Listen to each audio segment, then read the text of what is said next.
We are here today to talk about the Emax Nanohawk, this brand new micro brushless drone has been released today, and they sent it to me ahead of time to be able to take a look at it, review it, and get a feel for how it flies compared to other drones on the market early. And I was really excited to get a hold of it because we're heading into the winter season, and in the winter season it's really hard to get outside into the cold.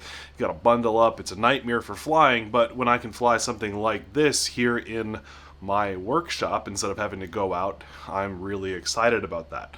So Emax sent this bad boy to me. They didn't pay me to make this review, they just sent the product, and I'm really excited to be playing around with it, so I wanted to hear what you guys think. And at the end, I'm going to give this drone away. So one of you guys that comments down in the description below is going to get this if you're in the United States. If you're abroad, we can talk about it. It might be really expensive to ship. It might not be worth it for you, but yeah, I'm going to give this drone away at the end of this video. Emax's new Nanohawk has a 65mm motor-to-motor wheelbase, which puts it in the same category as a Tiny Whoop or a newbie drone Acro B-Brain. There's a lot of acronyms. So it is that same size. So it would compete in the Tiny Whoop market. At 19 grams or so dry weight, this little bad boy has a ton of thrust to weight ratio because of its brushless motors, quad blade propellers, and really high volt 300 milliamp hour battery. All of those pulled together means you get about 4 minutes of flight time from a really punchy quad that has one of the best micro FPV cams on the market. That's the RunCam Nano 3, which, as you guys may or may not know, I'm sponsored by RunCam. I love RunCam products, and to see their cameras make it into ready-to-fly drones such as the Nanohawk gets me really excited about the possibilities of those things.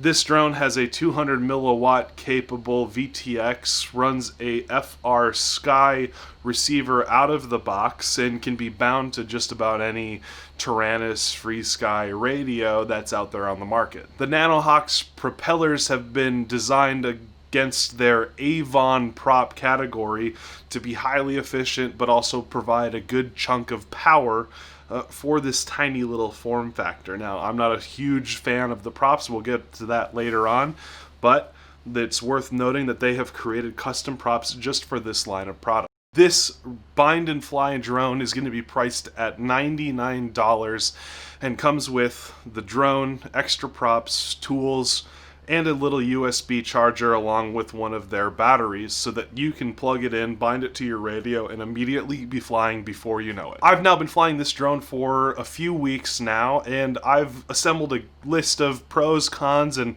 just notes about the drone that I wanted to give to you guys. So we're going to dive first into the pro category. My first pro, and something that is probably not everyone's first pro, but for me it's really important, the USB port is really easy to access. It's right here on the side. You just plug in and you can reach that USB port without any trouble whatsoever, and to be able to change Betaflight settings, set your VTX settings, all of that good stuff by just going blunk is really, really nice, and it's so easy to access the way that this is set up. On top of that, the brushless motors combined with the quad blade props make this thing extremely punchy. Almost so punchy that I was not able to control it in a tight space like this. I'm not an expert Tiny Whoop or micro drone flyer, and when I hit the throttle, it goes, and I was not quite prepared for it in as small of a space as I have here, which is a garage.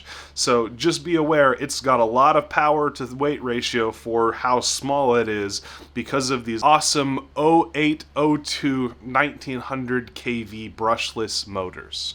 My next favorite thing about the Nanohawk is its awesome camera quality. This little micro camera, actually nano camera from RunCam, is the RunCam Nano 3, and I believe that RunCam makes some of the best cameras on the market altogether. It's not just some no-name camera or a Caddx or anything like that. It is a great little camera, and the video quality, when you don't have vibrations from the props, is out of this world. Like, I feel like I'm flying a 5-inch quad because it feels like I'm running the normal run cam cameras that I fly on my normal analog drones.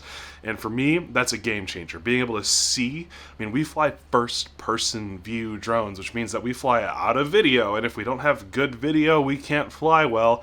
And we have these run cam nanos on here, and that makes it very, very easy to see through all of the holes and gaps and stuff that we want to be flying these things through. Runcam Nano knocked it out of the park. So glad to see it included on the Nanohawk. Another thing that I've really enjoyed about the Nanohawk is that it has a higher VTX capable power mode.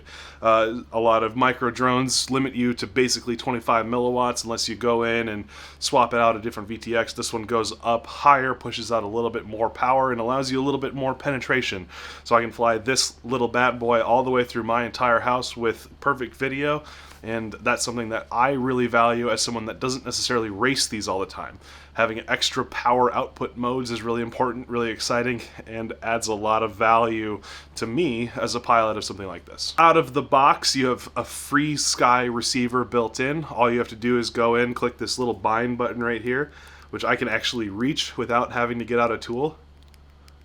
Maybe you can hear that, but that's me actually clicking that button, which means it's really, really, really, really, really easy to bind it up to my controller instead of fiddling around with the controller, like trying to I'm trying to plug it in and do the bind and do all this stuff at the same time. It becomes a huge pain in the butt.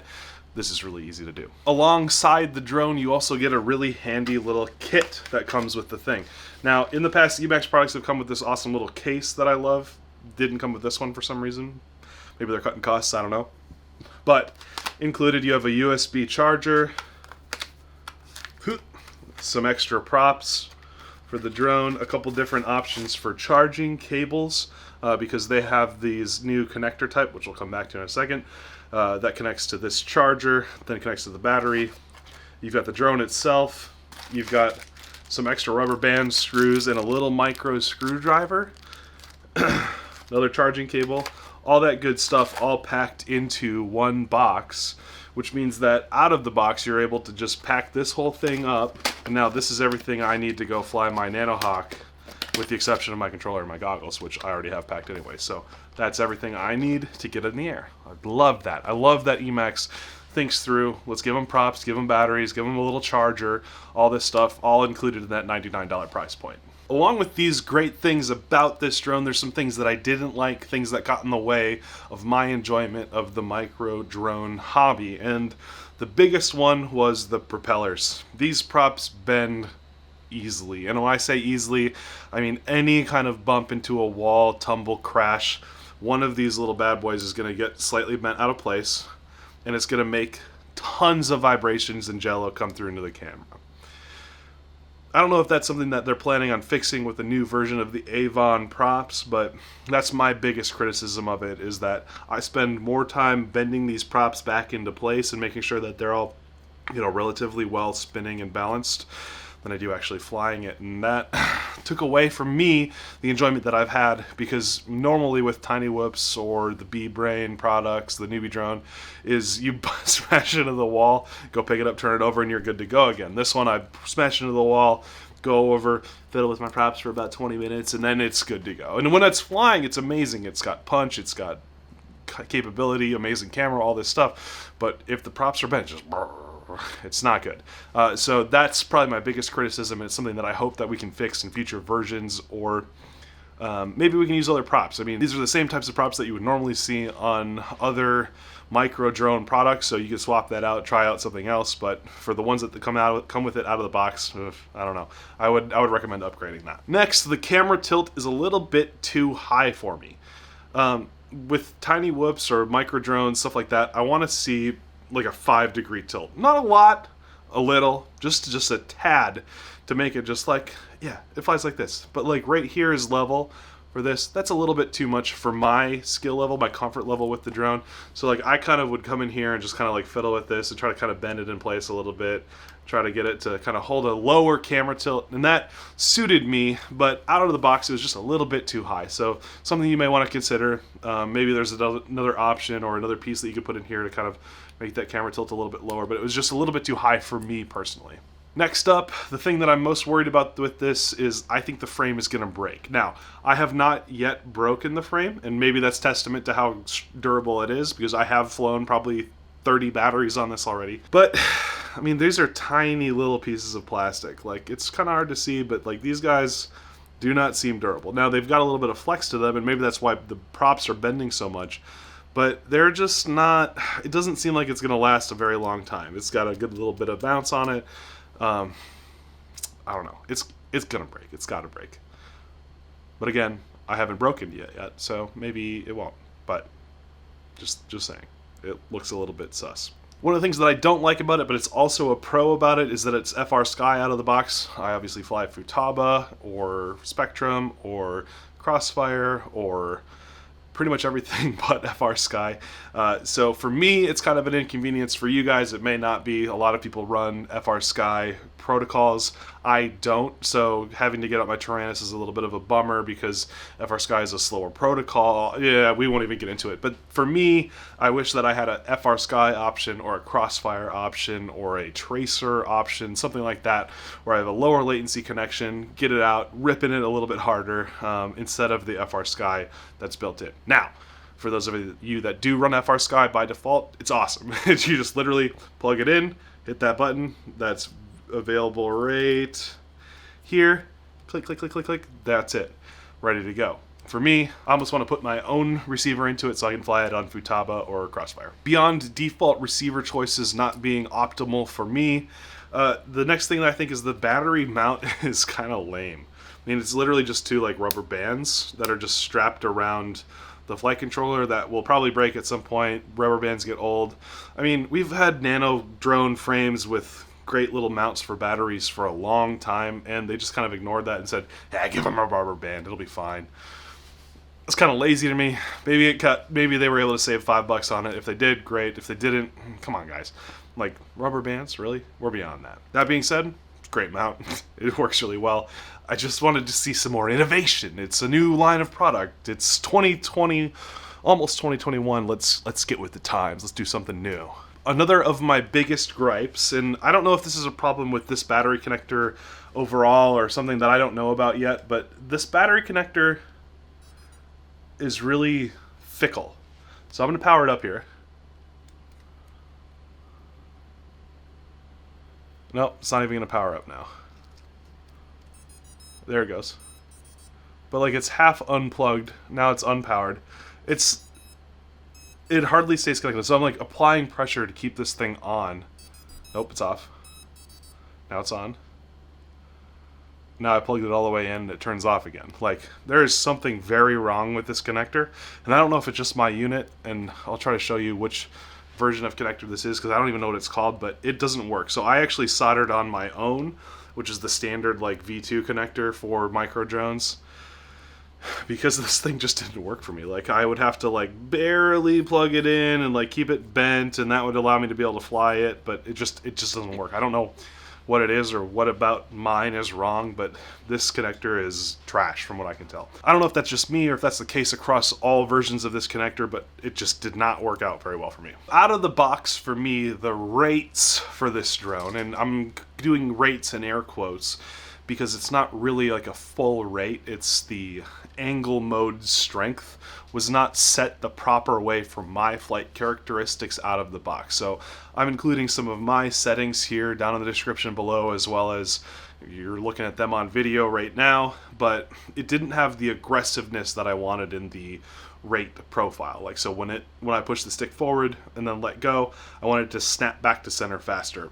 I wanted to see a little bit more power, a little bit more precision, rather than kind of like adding expo or slowness or low speed to the drone itself through the whole flight. So my settings, my changes are here. You can take a look at them, check it out. Let me know what you think. Try out different ones. And I think that I found the sweet spot for me. If you think that's where you're at, leave a comment, let me know. And finally, I'm using gates here from a different competing company. I don't want to say their name in to be fair to Emax that sent this drone, but they've also sent me all these products that I'm using to promote another product, so I feel like weird about having used them and then like blanketed out their things, even though I'm really excited about their product. I shouted them out in yesterday's vlog, and if you are interested in getting some of their gates, it's in the link in the description below. But I'm not going to say their name here because I am working on an Emax product. I hope that's an okay compromise. I'm sorry if you are the guys on that end. I'm super excited about your gates and your products, and I use them all the time. But also Emax didn't send me gates to use, so I just kind of set that thing up. Didn't really think about it ahead of time. So I hope this is an okay compromise. Emax, I hope you're okay with me saying that. And the other company, link in the description below. I hope that you guys are okay with that. I hope that we can all get along. I'm really sorry. I just really wanted to set up a course in here, and I was like, I'm gonna do it, and then I go like, maybe I need to play this carefully. I hope you guys are okay with that. I'm sorry. So in conclusion, the Emax Nanohawk is a great little piece of kit. It's extremely fast. So if you're on a race course that requires a brushless micro quad, this is going to be an awesome piece of kit. For me, it's a little bit too aggressive. I like the brushed versions of Nano drones because it just suits my flying style on these types of courses, especially in as small a space as this. I've enjoyed flying this. I've enjoyed flying around in a way that allows me to be out of the cold right now. I hope that you enjoyed this video. Please consider hitting that like button, subscribing, all of that boring YouTube stuff, and stay flying.